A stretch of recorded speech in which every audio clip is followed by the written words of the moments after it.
We're going to talk about. Well, you had something in mind, huh? Yes, the yellow vests. Yeah. Okay, everybody, hello and welcome back.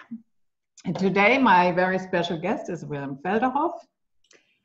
And we are going to talk a little bit about the yellow vest movement, the public parts and the hidden aspects of it.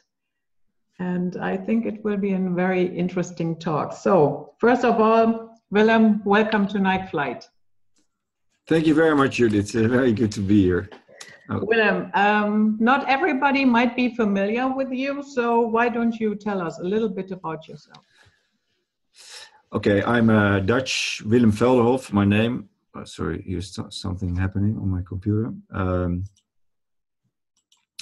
I'm from Holland originally, and I live in France. I'm a former commercial airline pilot. I served in the military before that. And I became, in my role as a pilot, I became in the position of whistleblower over the presence of toxic air components, neurotoxic air components in aviation, in the airplane.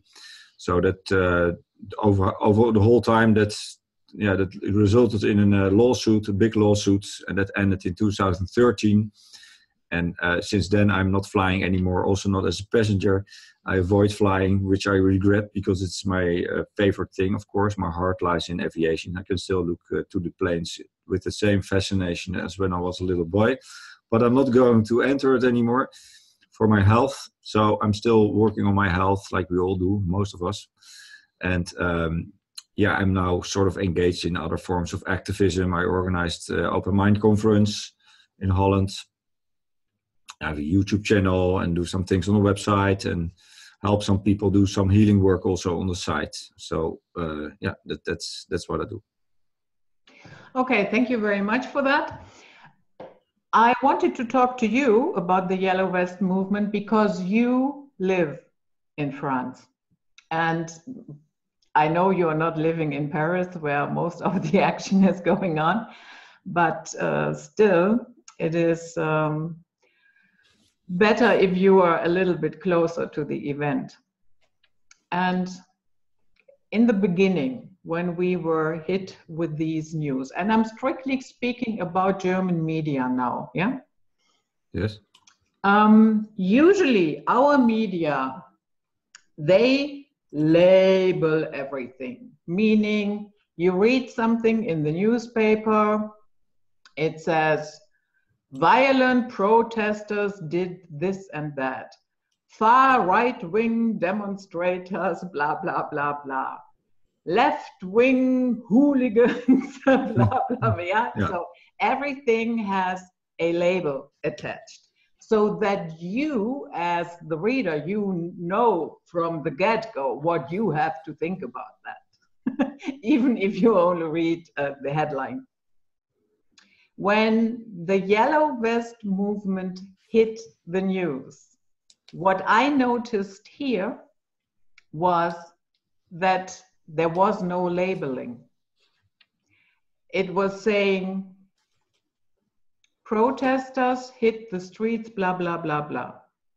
Demonstrators demanded, there was no label given, right wing, left wing, violent, or things like crazy. And I thought, that's interesting. That's interesting that they do not label it, which told me maybe they want to keep it open for all sorts of people from all different walks of life. What is your take on that? Well, yeah, that's an interesting point what you bring up. Yeah, I live in the southwest, so I was in Paris during one act, and I was in Toulouse twice in the city of Toulouse to join the Yellow Vests over there. But it's spread out over the whole country, and I think this was also an indication that this was of a grassroots movement because it spread it out via social media. And it's true what you say, all walks of life are involved in it, all different kind of people from all layers. different religions, ethnics, whatever. But it was, of course, a build-up to this boiling point, and it went back already in 2013. There were indications that this was going to happen. There was a guy, he was a deputy of the Pyrénées-Atlantiques. He walked 5,000 kilometers on foot for 8 months, Jean Lassalle, and he reported that his impression from experience was that most of what he encountered, that people had a desire to turn the tables. They had enough of it on many levels. People can just not make it anymore to the end of the month. And that's also what I see around me in France. The poverty is enormous and people can just not make it till the end of the month financially. So this taxation on the fuel was the drip which flooded the buckets, if you want to call it like that, because most of these people, poor people or not, the working class, they live outside of the city, so they have to drive, and it's like, if with the fuel prices, there's another 250 euros per month, so they just couldn't make it. So I think the labeling was difficult because they tried to, with aggression, Antifa and Black Bloc, clearly they want to commit the violence and break windows. That's what I saw as well. But the yellow vests were containing this often. So I think it's an indication that, because there was no labeling, that this was a grassroots movement, which was sort of kind of surprise. This guy Lassalle, actually, he made a report to Parliament, to the assemblies in April 2014, and he warned that 9 out of 10 people in France were ready to explode, and 3 out of them were ready to mobilize if and when this explosion would take place. And he prophesied that social media was ready to act as a formidable weapon of mobilization. But this was put on the shelf because in 2015 nothing happened. So, so maybe that answers your question. That's my feeling, that this was really a grassroots movement, and that was also what it made it sort of difficult to label it in a certain way, because there was so much different layers, different people, different backgrounds included in this movement. Mm-hmm. And also in the police and fire departments, public departments, people were supporting this Yellow Vest movement. Mm-hmm. Do you have the impression that it got hijacked? Well, they always try to hijack it, of course. So Antifa and Black Blocs and units from this militarized police, they are foreign troops, kosher trained. So maybe Israeli units, European militarized, privatized anti-terror units were infiltrating the Yellow Vests, which is very easy, of course, try to commit violence. Suddenly there was this anti-Semitism, this rise of anti-Semitism. So in that sense, hijacked. I don't know. There are also different theories that they just let this continue for different purposes, so that they used actually the whole Yellow Vest movement and hoped that there was going to be more violence on the street, so that they could use that for other plans. And there are different plans. For instance, this smart cities. Paris is being speed up to construct or to create this huge smart cities. If you see there, the construction works with the 5G and everything, what they installing there. So there are theories that they try to use this violence, because there was no debate at all during all this period with the Yellow Vest. Nothing of the kind. So they just continued with it as if this was sort of gaining other agenda. So in that sense, it might be hijacked and not actively infiltrated, I think, because the leadership was horizontal. There was not really a leadership, which makes it difficult to infiltrate. That is very funny. I have a totally different perception of the Yellow Vest movement. I do not think it is a grassroots movement. I think it is wanted. I think the political stage is being rebuilt and new actors are allowed to step forward, but we can get to that a little bit later. From your understanding, what do they want? What do they demand? What is their goal? Well, there is not a clear goal. There are different manifestos. What they want. These are huge lists. They are published for domestic policies, regional politics, regional.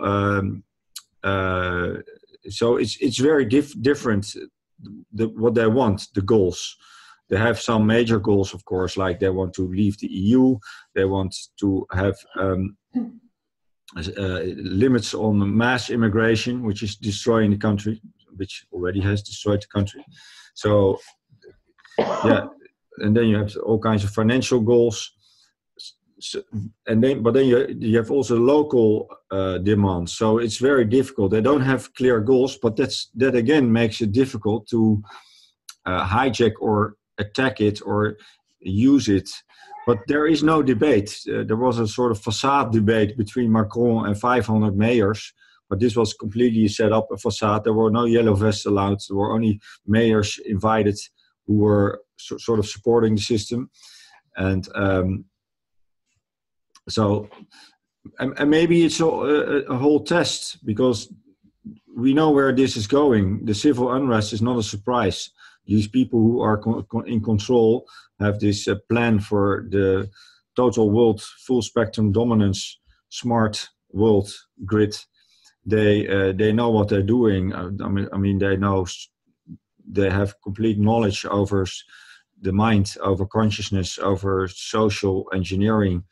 So they know exactly what's happening, and they just adapt to that. If it doesn't go into the direction they desire, then they just adapt their in an alchemical way, and they use this for their benefits.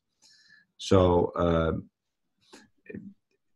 but it's still you clearly see here that what made a lot of people are really aware that this police force, which is less Sarkozy, for instance, he stripped the whole police. So under Sarkozy, 10,000 police officers were just skilled out.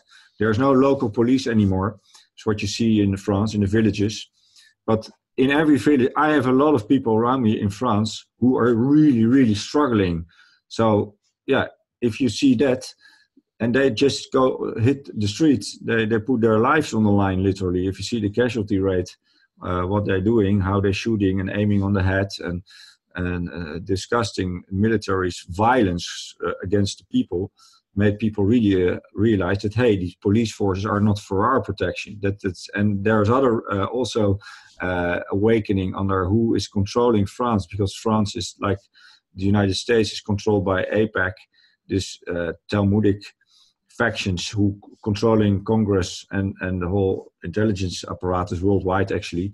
But France is the same. You have the CRIF, the CRIF, who's this AIPAC sister organization who's controlling the political arena. And then you have all these Jewish Talmudic intellectuals, counselors of the politicians.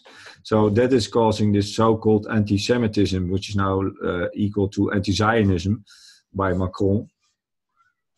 But that's also used. I mean, the whole anti-Semitism is used by people to distract, to channel this energy, to get people on one line who were opposed to each other, and then they focused on the Jews, which is not, in my opinion, the problem. This is all, I think, a cover-up. They infiltrated, of course, this tribe, the Jewish communities, the Talmudic communities, but there is an entity within that tribe which has infiltrated others as well in society. And now the whole focus is also, because the whole 5G, cyber security, all the security is done by Israel, actually. They're controlling the whole technology for this full spectrum dominance. But more people see this and they focus on Israel. And I think they choose Israel as this new world order governmental area, not because it's Jewish, but because people are afraid to speak out against the Jews. So that makes it, and now people starting lose their fear more and more to speak out against it. But it's not the Jews, of course. That's not the problem. This is an alliance, a Luciferian, satanic alliance, and of course there is Talmudic Jews are a big part of it. But I lost my thought a little bit. Where you go? Yes, doesn't matter. Happens to me all the time. Let's get back to France a little bit. My perception was that they wanted Macron to resign. Yes, the yellow vest want him to resign. Okay, and then what? Well, this is of course a complete. It doesn't make any difference, of course. If Macron leaves, then another guy comes. So, of course, you have people in the stimulus response mode, and they see Macron.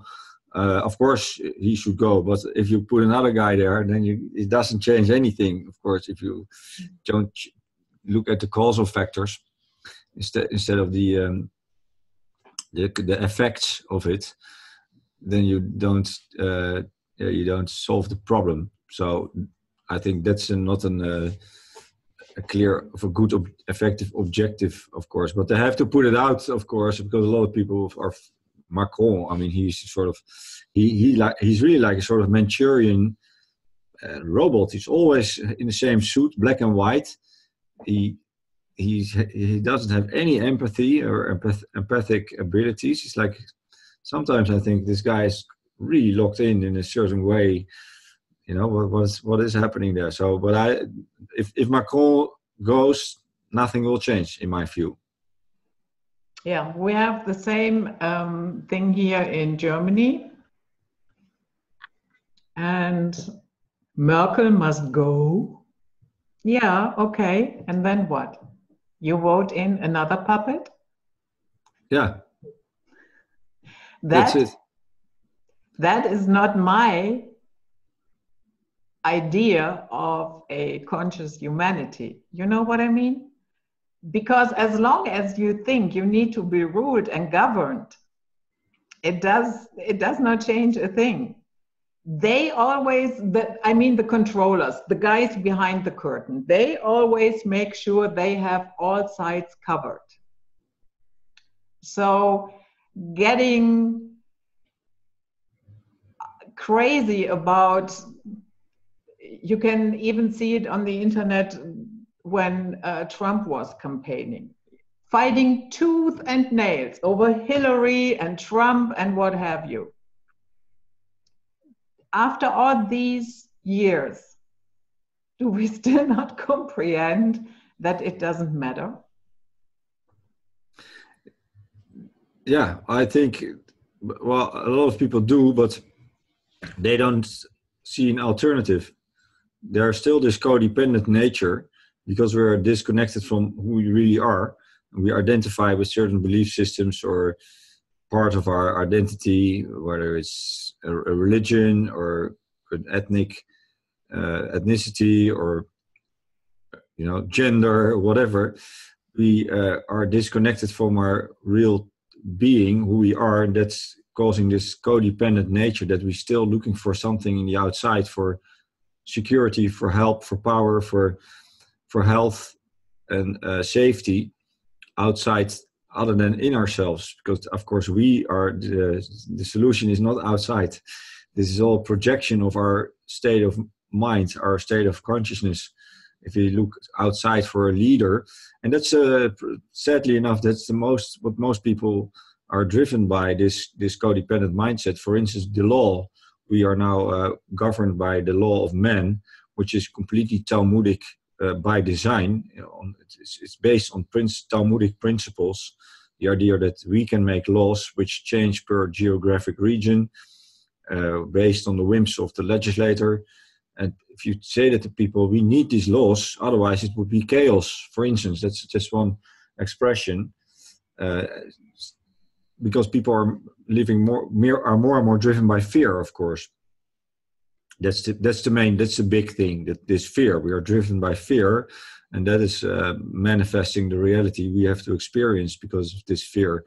Because fear leads to ignorance and confusion, and because of that, we're looking for control in the outside. And that is this. So that's exactly what they want, and that's why they keep us in fear state with terror, and I mean, with the news, and with jobs and financial stress, and underneath that is that fear, and that's the biggest problem. So we need to look outside for help. Now is Russia the good guy? Which I think on a bigger scale you have.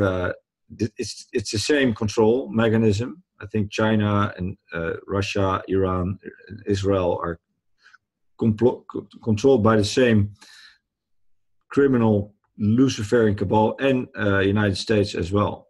They control the whole thing, of course. That's what I think.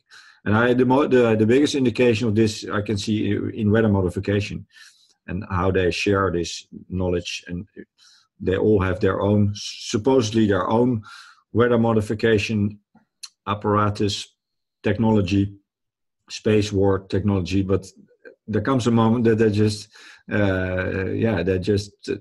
they targeted at us when the whole experiment is completed and it's all in place, we build it, then they will unleash it with the 5G maybe, and then there is no money, nothing anymore, it's all smart, and we're completely locked in, and then that you don't see any. Maybe that's another thing I thought, because they put Macron in place also. They know beforehand that this guy is going to create a lot of frustration in the society if you put a guy like this in. So, and they know that this will cause civil unrest to put in a guy like that.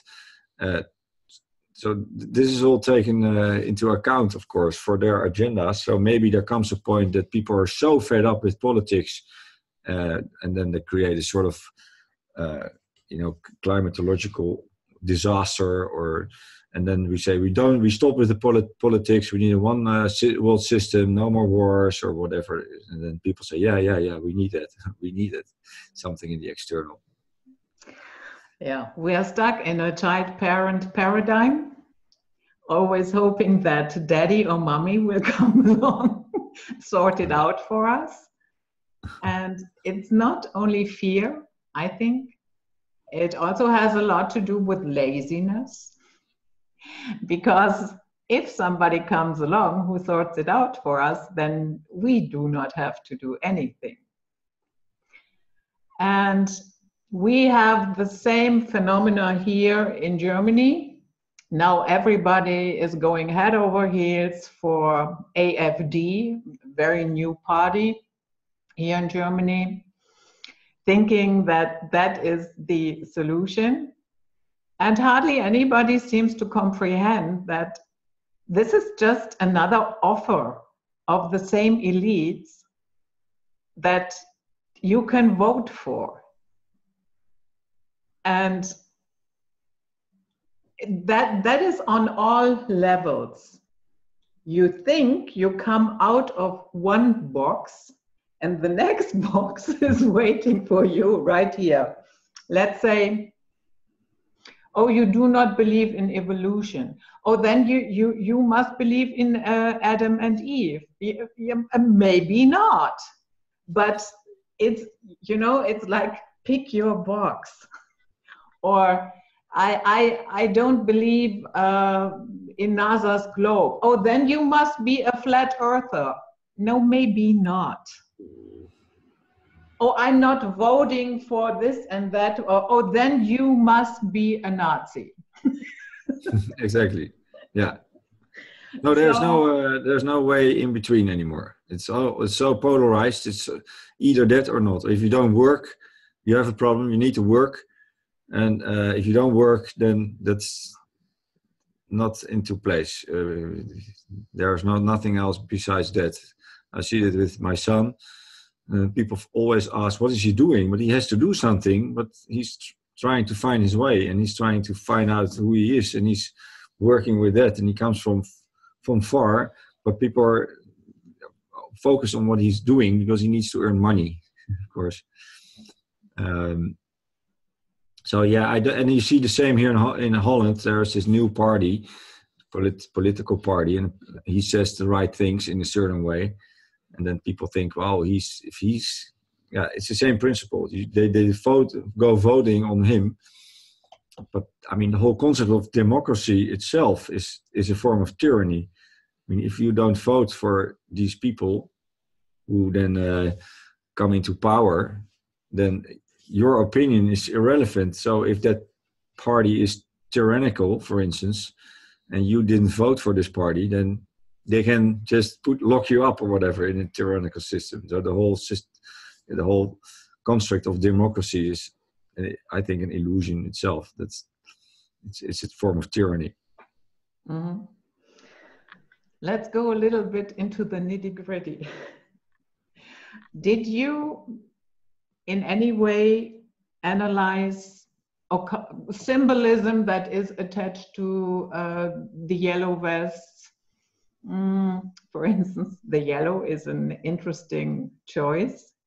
And we know we had a lot of so-called color revolutions. The Orange Revolution, the Saffron Revolution, the Tulip Revolution, and what have you. And usually when there is color coding going on, that is a dead giveaway that in the background something else is going on as well. Did you think along those lines? Well, I mean, the symbolism is all over the place nowadays. It's insane, really. But I think, I mean, in France, every automobile is supposed to have equipped with a yellow vest, and so there was no Soros. It was not provided by Soros, or some other thing to create this sort of color revolution. But you have to have this yellow vest in the car in case an accident or breakdown on the highway, so that you can put it on and then you are visible for other cars to avoid to get run over. Yeah, that's the same in the entire EU. We all have it, which makes it even so easy. You don't have to provide anything. Yeah. They already have it in their car. Yeah. But I mean, I see it, I mean, these color revolutions in these countries in the Middle East, they were not so widespread in the sense that they used the media, of course, with portraying what was happening. These were small factions, same in Ukraine. What happened there? A lot of these people were just protesting peacefully. And that can happen the same in France, of course. But it's so widespread throughout the whole country. And these people are just putting their life on the line, literally, and driven by their personal situation. But yeah, they will always hijack it. Everything is hijacked. Everything is co-opted. The weather is co-opted. Cosmic shifts are even co-opted. Earth changes, and in the most small scale, things are co-opted. So yeah, with this the same, and it's very easy to co-opt it in a certain way. And maybe it comes to a standpoint now that it was not really co-opted, but then they will have a meeting or at the Bilderberg meeting or a real one, and then they will discuss what they are going to unleash, what the next steps will be. And then you cannot tear this matrix down or change this matrix or change this whole system by putting other people in the system, which is the system itself is completely rotten. The system itself needs to go to the root level. And I think that's exactly what's now happening. But a lot of people are driven by this fear. And so they want to tear down the system, but not when it comes too close. It's like this, what you just mentioned also with this level of comfort. And I saw it when I was flying, that people, if it's not affecting their comfort zone in a certain way, or their family or their child, but it's in Gaza or it's somebody else, then they don't step out of this comfort zone and take action. And that is then sort of laziness. It sort of manifests as laziness and sort of ignoring, but underneath that is fear, of course. Mm-hmm. But we're made lazy, of course. The past decades, especially in the 80s and 90s, I was also this comfort zone and material things. And then you become lazy if you're not used to war or to fight, really, if you're not challenged like that. but we're now all being challenged and forced to do something. You can ignore it, but if you ignore the negative, same in flying, that's the biggest sin there is. If you ignore the negative, then it will don't go away, but it magically, it will become worse. That's a natural law. So that's what we see now. Most people think that by ignoring, and maybe their minds, emotions, thoughts are also now being so co-opted and controlled with the nano stuff we breathe in and the EMFs and whatever, that they are sort of robotized, that they cannot act, that they see it, but they just are sort of frozen. When I did a little digging on the color yellow, what I found interesting is that during the so-called Middle Ages, prostitutes had to wear in public something that was yellow. In France? Everywhere here in Europe.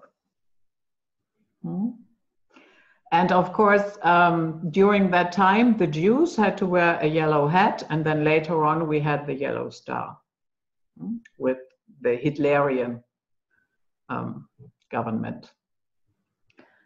So much for yellow, and yellow is usually associated with envy.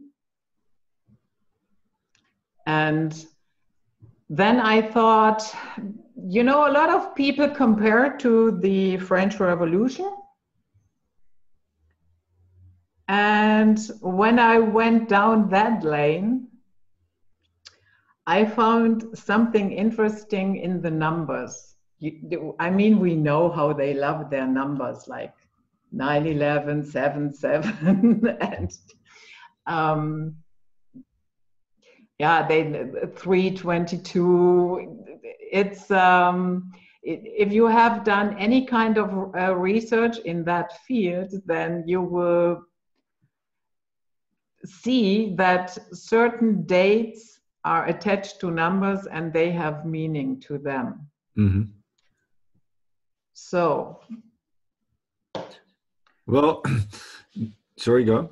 No, go ahead. Okay. Yeah, well, there this comparison with the French Revolution, the second French Revolution, I think it does not.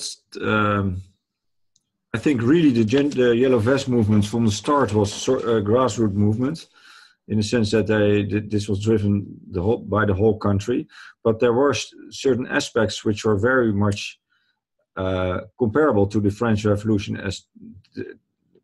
as well, because of course the Masonic lodges are very powerful in France and still are. And in the French Revolution, there were 266 Oriental lodges, which were all illuminized. And when they started the French Revolution, they created fear in society by having in the different areas in France people running on horses with placards, and that they were saying that the kings are gonna burn down all the chateaus. So they were setting up the people against this nobility, which was actually, this was not the problem. The Masonic lodges were the problem. They were also controlled from abroad. And now you see the sort of the same, because during the Yellow Vest movement, you had the Strasbourg attack, the attack in Strasbourg, which was also this terrorist attack during Christmas. So that created this fear aspect again with terrorist attacks during the Yellow Vest movement. And then they were comparing the Yellow Vest. They said you have to stop the Yellow Vest actions because of respect to the victims of the terrorist attack. But a lot of these people who are not Jewish or Talmudic, who are in power, they are a member of the Masonic lodges. So this is still in power, of course, in France. And Paris by itself is deeply occult, the city. If you see the symbolism, I'm not very knowledgeable about symbolism and numerology and these kinds of aspects, but I can clearly see it. And also the people who are members of the Masonic lodges, which is often still not much discussed. The power of the Masonic lodges and the dark occult. Mm-hmm. that's also for me, because people focusing on the Jews often, but they don't address the Masonic lodges where a lot of non-Jews are members and are also in power and are also evil. So it's not only one group that is used over time. Yeah. And you can be a Muslim and be a Freemason. You can be a Christian and a Freemason. You can be a Hindu and a Freemason. All that does not matter. The minute they enter their secret societies, all that falls away. And their true allegiance is to their secret society. Yeah. So, and then go ahead. Yeah, then they're blackmailed or whatever and controlled with I don't know in what phase of initiation somebody is, but the Dutch political arena inner circle is very deeply blackmailed, with pedophilia and all this sick stuff. Of course, in France, probably the same.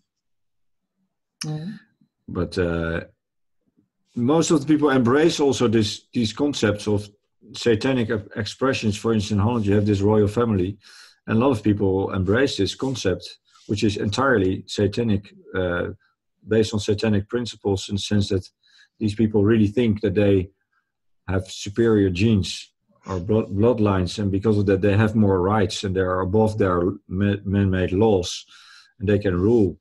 And then people embrace this concept. So then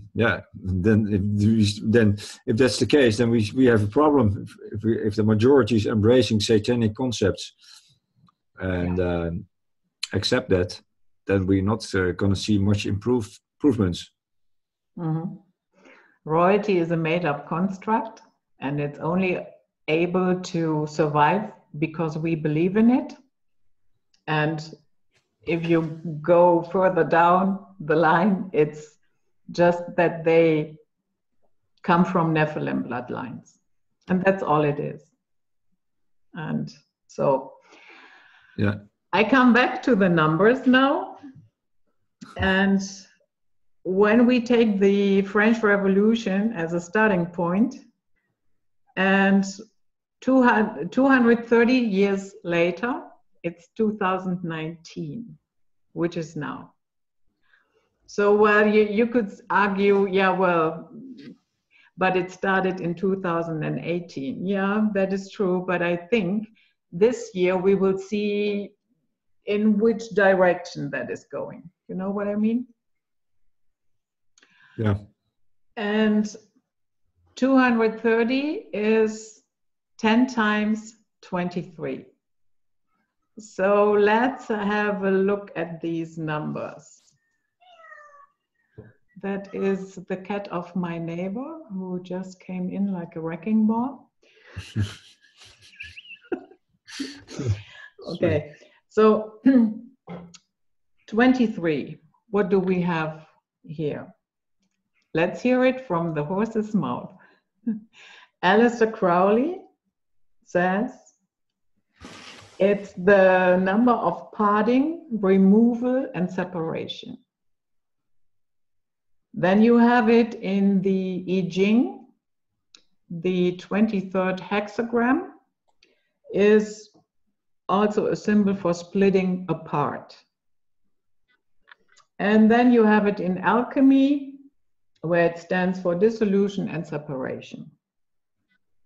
So I thought that is interesting, because the next number, 10 times 23, 10 is usually the number for completion, the completion of a cycle and the beginning of a new cycle. So is it possible that they use this movement for the completion of a certain cycle? Because we know that they think centuries ahead, not only a couple of years. So you have an interesting link to the French Revolution with the number 10 as well, because they changed the calendar into a 10-day calendar and the clock to a 10-hour clock. And then the last 5 days, they added that at the end of the year. to have the 365 years. So, and that was only removed when Napoleon came in. He went back to the calendar that they had before. And then, of course, you have 10 Downing Street. 10 is an interesting number also in terms of Azazel, for anybody who's interested in that subject. Azazel is the 10th archon of Capricorn. And you have the 10 kings of the Atlantean Empire. And now, so we have 23 for separation and splitting apart, and we have 10 for completing the cycle. What is also interesting with the French Revolution, it changed a lot in terms of property rights, especially when it comes to owning land. And that is a very long and convoluted subject. But, and it also goes into, do you really own something that you register? Is it really yours? Or what is going on there with the registration? And that changed a lot of things.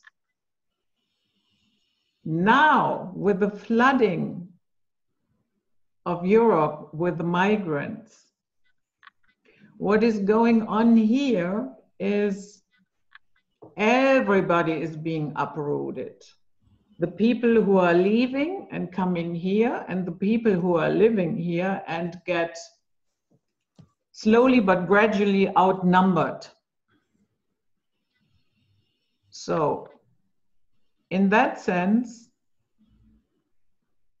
we will be as global citizens.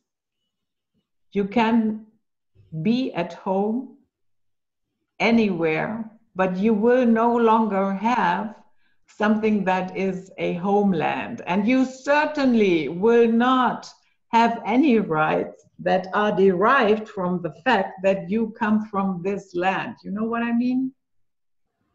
And that is where I see that is the completion cycle.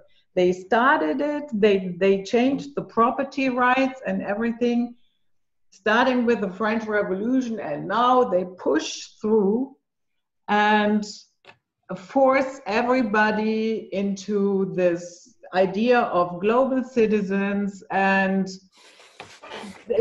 which will be at the end of the day probably just huge corporations, and then that is it, and either you go along with it or you live in the cry freedom ghetto somewhere.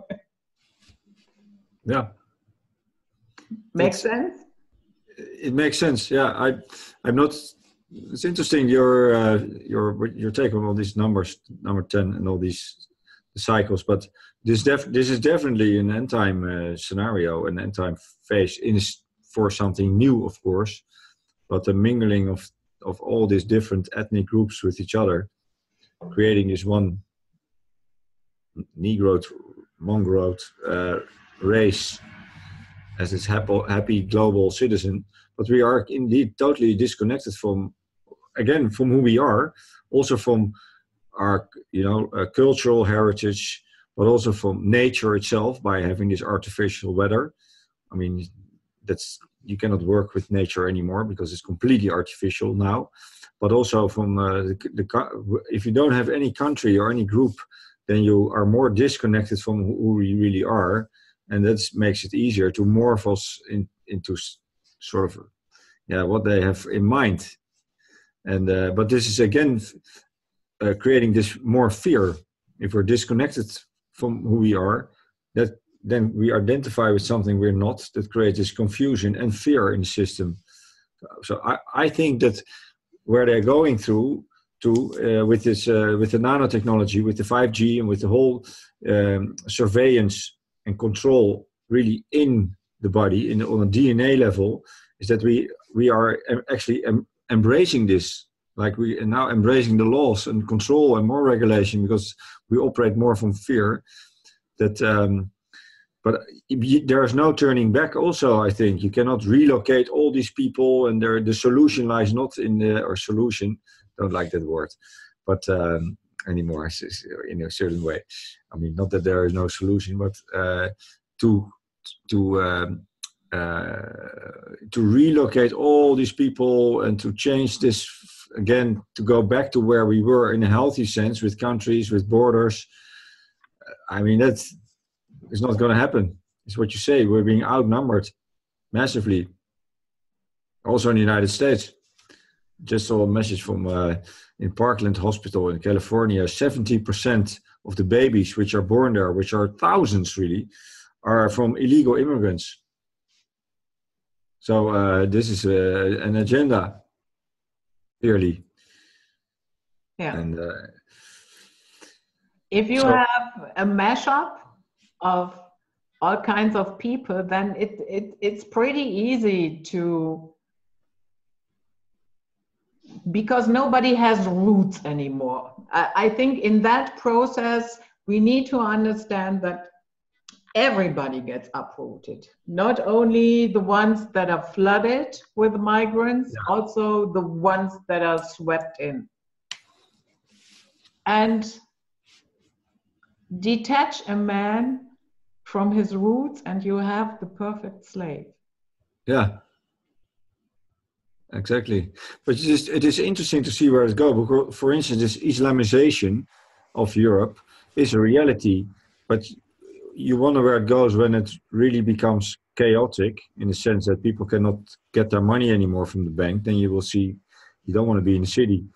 I mean, if you see Paris now in these areas to the horizon with these apartment blocks and full with antennas, and then with immigrants, Sharia law and everything, if they can get their money anymore, that is, I don't know what will happen, but that's interesting to see where this goes, because everybody's under stress. How will this be channeled for the benefits of the controllers in a way, other than when people really connect, whether they, the original habitats from the country or not, or there is an unknown aspect, aspect where this will go. It's not a fixed thing. It's if chaos, it will be chaotic, and then it's a matter of how is this chaotic state energetically mobilized for whose benefits. And then there's nature. I mean, we're living massively in opposition with natural law principles. That has consequences which are not controlled by man.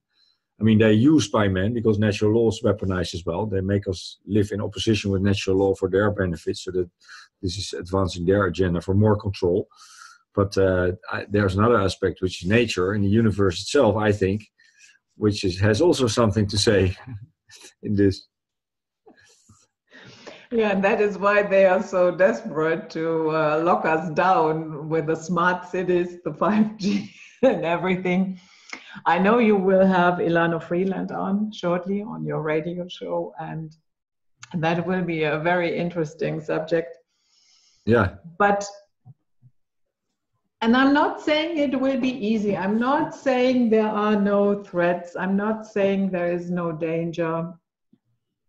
But also when I look at their behavior, how they are getting more and more desperate, that also tells me that they are in fear as well. Well, that's a good point. That's interesting. I mean, if it's human controlled, but I don't think on another level it's not human controlled. But I don't see how the consciousness operates from an alien species or an extraterrestrial species or a non-human species. I don't know how this consciousness operates and manifests other than human consciousness, because this is definitely fear-based created matrix control. They desperately looking for control and obsessed with the physical, obsessed with eternal physical life, and clinging on this material earth, controlling all aspects of nature. I think there's a deep fear of nature underneath that, which is driving them to try to control it. So yeah, in that sense, but I don't think they're desperate. I think they think they're exactly on schedule with their plan, but maybe they're some years behind or not, with Agenda 21 or Agenda 2030. But you see, if you, and especially in France, you see something emerging so effectively, so efficient, but at the same time, this whole thing is completely pathetic. I mean, the whole, and not to downplay the suffering and all this, the sad stuff, and which comes with it, but it's a pathetic effort to control that which is not controllable. But Ilana goes deeper into this with controller of ether and plasma and the whole beginning of life. But I think there's something else, which is, I mean, I think that's with natural law, is everybody's bound and subjected to natural law principles, any sentient being with a free will. So this is completely immoral, and that has consequences, and that is not, these consequences are not punishment, but they create, that's just nature. The universe is giving us a reality based on our moral choices, and this is completely immoral, so that will not sustain. I don't see that. It's pathetic, I think. But again, I don't downplay all this suffering, because it's very sad, especially for the children. I'm wondering if we're sidestepped by this whole madness from our natural cosmic path of evolution, or that this is part of it, because it offers us amazing opportunities. Because the only way to really disconnect from this, or to overcome this, is to enhance and expand our awareness and our consciousness. That's the only solution. So we have to do all the things which are good for us, which needs discipline and all this, the diet and the detoxing and all this understanding. We have to go and work. We are challenged to such a level. So in that sense, you would think, hey, this is part of our evolution.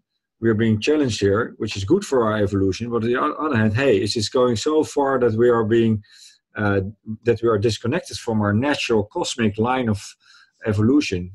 That's would be an interesting question to ask Ilana, what she thinks about that. Mm-hmm. And I think it is very, very important to keep a good sense of humor despite everything, because sometimes the Matrix is even showing you that. Do you remember this movie, It's a Beautiful Life? No. Okay. Short synopsis. There is a guy with his son in a concentration camp. Little child. But he tells his son that this is a game. And then when certain things happen, he explains to his son, oh, now we are playing who is the fastest to show up there and stand there properly. Come on, we hurry. And no matter what is going on in that camp, that is how he always explains it to his son, which is, of course, a little bit draining for him. But in the end, he and his son, they survive. And his son survives it with very minimal mental trauma. So here, the Matrix is showing you how to do it, how to play the game. They are telling you it is a game. And by not freaking out constantly over every little detail, and I'm not saying ignore it all, that's not what I'm saying, but realizing it's a game And I can choose whether I play along or how I play along. That is a whole different scenario. Yeah, I agree with you. That's well said. It's very important to have humor and to not take it too seriously in a healthy way, because and it's instant relief as well. The laughing, it's a very important thing. Energetically, I was in the train a few days ago, and everybody was watching at his phone, very serious. And there was one guy. He was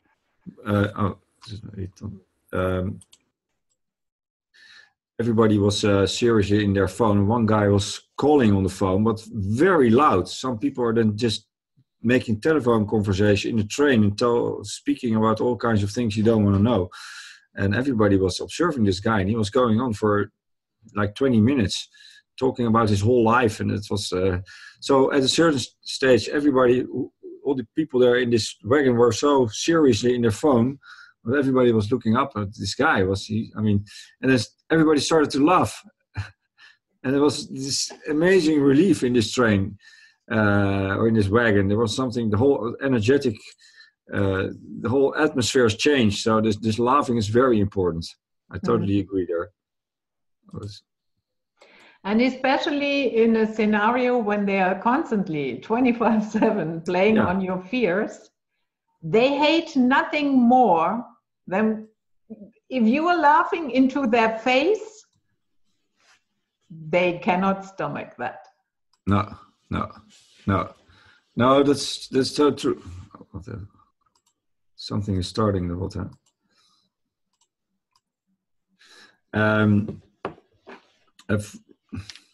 Can you hear this? Is there music on the background? I can hear you. Okay. Now I have this friend of mine. She made a satire song about the Holocaust, and that's what they don't want. Some satire or music. Use music to make things light about some concepts or whatever, which they don't like, or make ridicule this whole thing. That's so powerful, and they don't like that. That's true. And now you see people with humor, cabaretiers, which I don't really find funny. The whole humor thing is also that you think what people like, this humor, especially on television, the whole humor thing, is a very powerful thing. I agree there with you, to laugh about it and not take it too serious. And also to connect really, and from a vibration of love, of course, that's also powerful. Not this new agey, but as a force. It's also what they don't like, of course. No, of course not. I mean, since we are stuck here for the time being in this wonderful Matrix game, why not have fun while you're playing it? Yes, no, but people take that very serious, or their job very serious, or their story.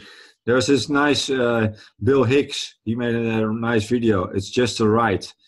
It's just a 5-minute video. It's very funny. It's just a ride. And then he says, you know what they do with people who say it's just a ride? They kill them. But says this is a very serious ride. I have a very serious story. I created this job and this car and this whole thing.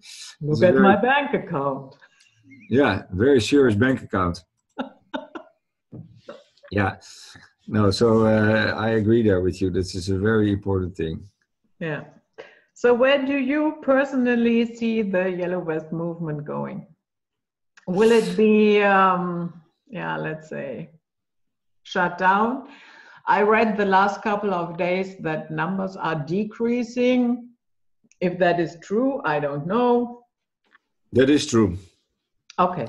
It's still, I'm now in Holland, so I cannot see it really. I didn't look into it very much last week also, or 1.5 weeks.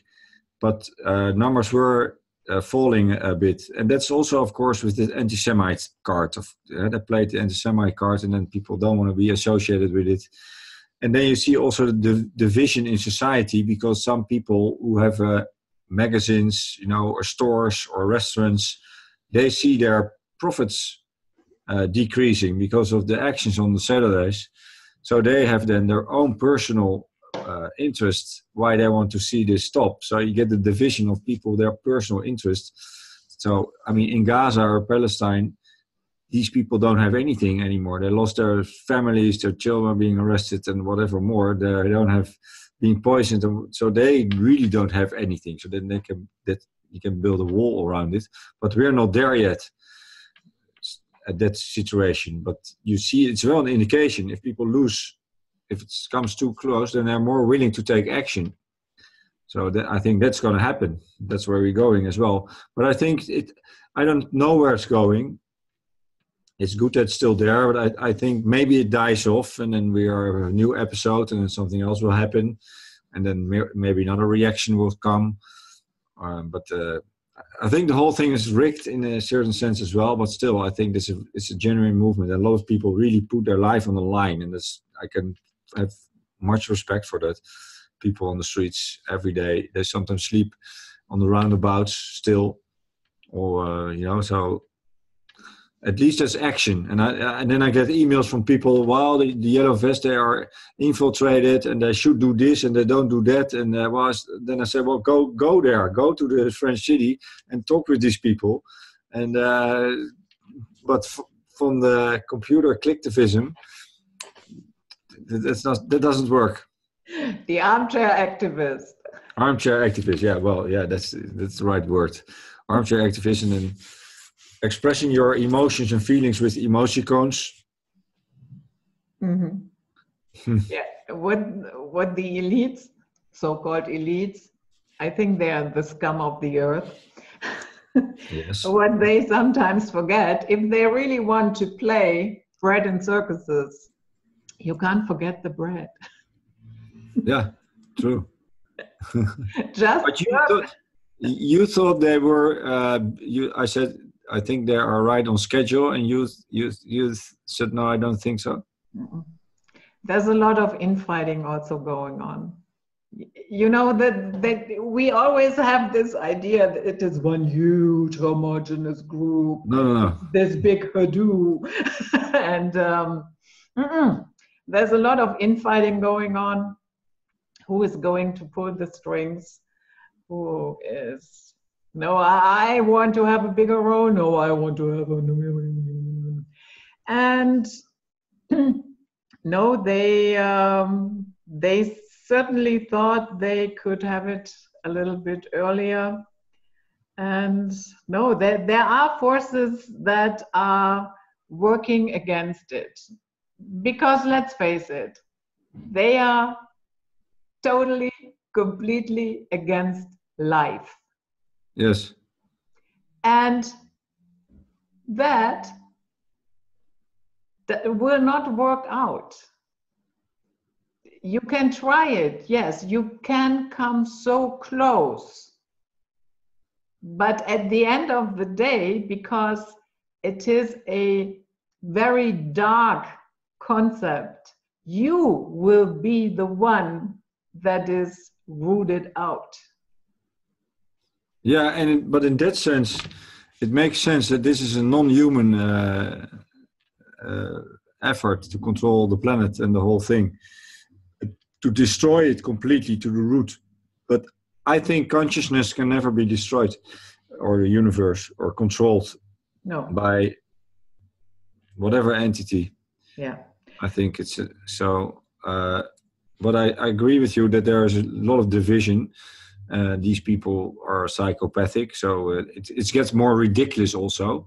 Maybe that's also why they put more AI and more artificial stuff in front, robots or semi-robots, humanoids. But it's a self-destructive thing, so it's completely self-destructive effort to control the universe and the earth and everything, all aspects. Mm-hmm. They're very far with their knowledge.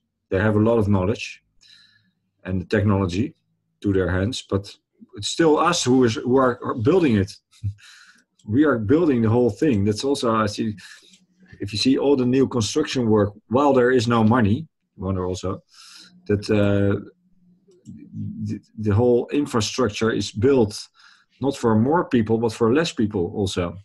The roads are more smaller roads in the cities, more for bicycles, we are just building the whole thing for them. It's just sort of. I also think they didn't expect how resilient we are, that we always adapt, and then they had to come up with another thing and another thing. I mean, the onslaught on our DNA, vaccines, GMOs, vegan training, you know, it's non-stop. And I think there were bigger hopes attached to that. Yeah. It's so multi-directional, the assault. It's insane, really. So, but we're still here in a way. That's also good to remember. Yeah. That's also interesting.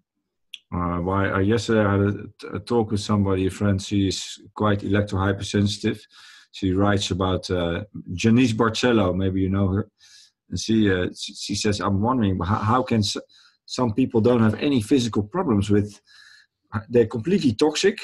They live like nothing happens, and they don't have any physical trouble, it seems like. I sometimes observe that same thing. It's like sometimes I think I'm targeted or whatever, the physical thing I go through. It's like complete torture sometimes. But I'm electrosensitive also, and the food and things like that. I'm trying to do all this stuff. But maybe that has to do with consciousness as well, that if you're more locked in, people, because this DNA, this Morgellons, the nanotechnology is creating this third strand of DNA, which they can then create data on that. So you create something new, and if you're not aware of this, you don't detox or you don't do anything. You're just more locked in. You operate more. It looks like some people don't have any problems or troubles with this assault. Do you see the same? Do you understand? Yes, I see the same. And for, you know, I'm very sensitive, not sensitive, but I'm very picky with my food, have been for a long time. And I do not eat, I do not eat animals. I think in general, it's important that we as a species become harmless towards everybody in the long run. And I cook my own food. I ban GMOs where it's possible.